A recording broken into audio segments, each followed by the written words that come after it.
If you're wondering whether a 12-bay Rackmount NAS with redundant power and 10 gigabit networking is something the small office next door needs, or if it's overkill for a home media enthusiast, you're not alone. Link is in the description if you want to check the product details on Amazon. In the next few minutes I'll walk through the real-world setup, the day-to-day usability, and the hidden trade-offs that decide if this QNAP model is a smart purchase or just a pricey shelf warmer. First, let's talk about the kind of environment where this box actually shines. Imagine a boutique post-production studio that needs to move multi-gigabyte video files between editors, render farms, and backup servers multiple times a day. The two 10 GB SFP Plus ports with iSER support cut transfer times dramatically, especially when you're dealing with raw 4K ProRes, or even 8K footage. Because iSER offloads the storage protocol to the network card, you see lower CPU overhead on the host machines, which means smoother editing sessions without hiccups. If you have that kind of high-throughput workflow and already have a 10 GB switch, the NAS's networking is a genuine time saver. Now, shift the scenario to a small business that runs a handful of virtual machines for accounting, CRM, and a lightweight web service. The TVS 1272XU RP ships with an 8th Gen Intel Core i3 and 4 GB of RAM, which is enough to spin up a few modest VMS or containers. QNAP's software-defined SSD RAID lets you over-provision SSDs from 1% up to 60%, a handy knob if you're worried about write endurance on consumer-grade SSDs. For a team that wants a single point of storage for both file shares and virtualized apps, the built-in virtualization support removes the need for a separate hypervisor host. But here's where the rubber meets the road for everyday buyers. If you're a typical home user who wants a place to dump photos, stream movies to the TV, and maybe run a Plex server on the side, you'll quickly notice 3 friction points. First, the chassis is a full-height 12-bay rack mount. That means you need a rack, or at least a sturdy shelf, that can handle the weight roughly 40 pounds when fully populated.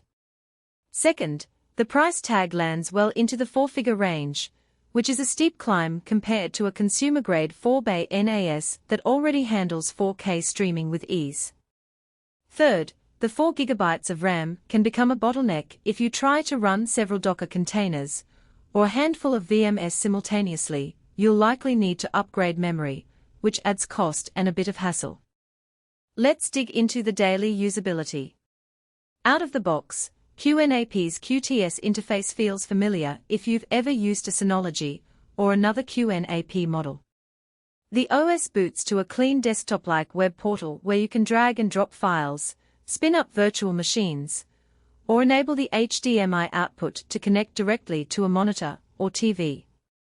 The 4K playback works well.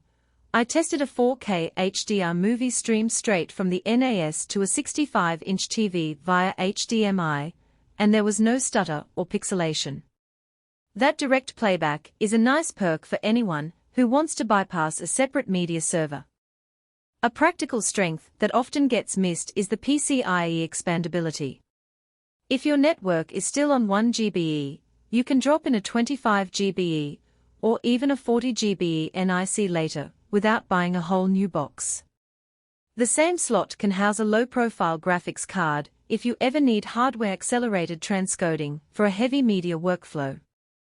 That future-proofing makes the initial investment feel less risky, because you're not locked into the base configuration forever.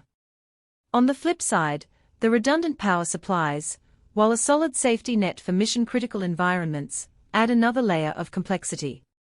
You'll need to monitor both PSUs, replace them in pairs if one fails, and ensure your UPS can handle the combined draw. For a home user, the redundancy is nice on paper, but rarely justifies the extra cost and maintenance. Security is another area where the device delivers real value. QNAP bundles a security portal that aggregates firewall rules, intrusion detection, and account management. If you're storing sensitive client data or internal documents, the ability to enforce two-factor authentication and granular network permissions from a single dashboard is a genuine PC of mind feature. That said, the security suite is fairly feature-rich, which means the learning curve is steeper than a plug-and-play consumer NAS. Expect to spend a few hours reading the docs or watching tutorials before you lock everything down properly.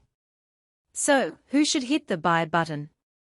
If you run a small media studio, a design firm, or a tech startup,